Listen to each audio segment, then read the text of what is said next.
DJ Ferris. It's Chicago, nigga. It's the real one. Hit me. Only one is pulling shit the fuck up. Let's get a sports talk. What was your big impression from yesterday? That nobody made or missed the playoffs in South Bend last night. That game is going to have to likely be replayed. That's going to mean a lot for Notre Dame. It's going to mean even more maybe for Clemson. So we can't become prisoners of the moment of what happened last night, Notre Dame's big win. My biggest takeaway is the Irish made a huge statement last night. It was truly put up or shut up time for Ian Book and his entire team. They responded to... My biggest take is how Book played. Yeah, he made that little crucial mistake of throwing the football in the end zone. But other than that, he played good. He moved the football very well. That's what was going to help Notre Dame beat Clemson. As how Book played.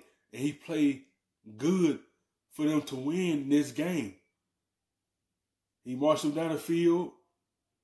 Kept putting points on the board. You have to do that against Clemson. You have to score touchdowns majority of the plays to stay afloat with them.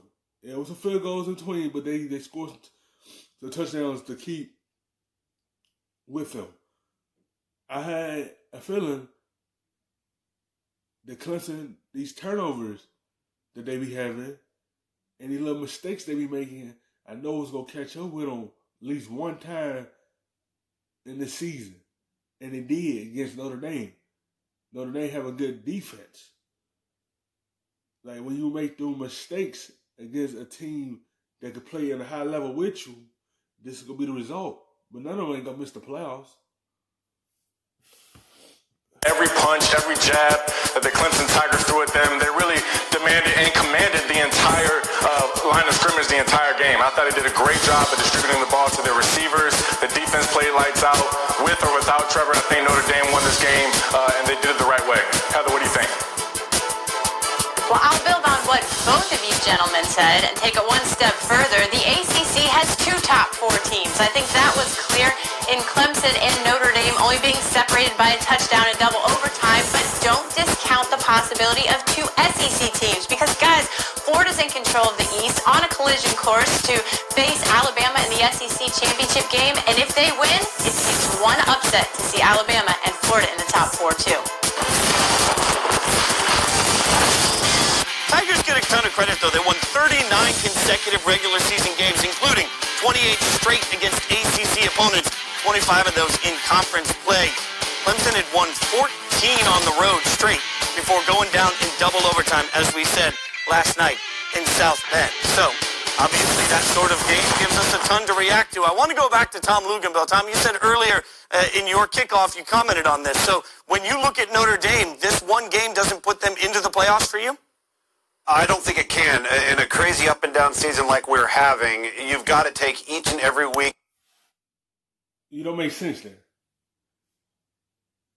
You beat the number one team, that helped your case of getting in the playoffs because of that one victory right there against the number one team in the country. It helped your case to get in the playoffs. That don't make sense.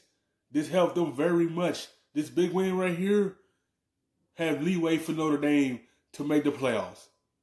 They potentially going to meet in the SEC championship game.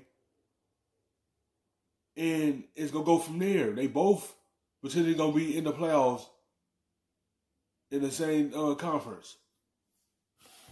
Can compartmentalize it because you don't know which team you're going to be playing with each and every week. Talking to coaches each week, preparing for games, they might find out on a Friday or a Saturday morning that they're going to be down 5 guys or they're going to be down 10 guys or maybe have to cancel a game.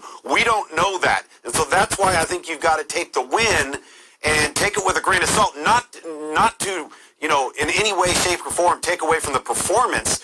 But what's in front of you? Number one, you got Boston College coming up. You can't be drunk off of this win versus Clemson. A lot of football remains to be seen. But I'll say this about Notre Dame.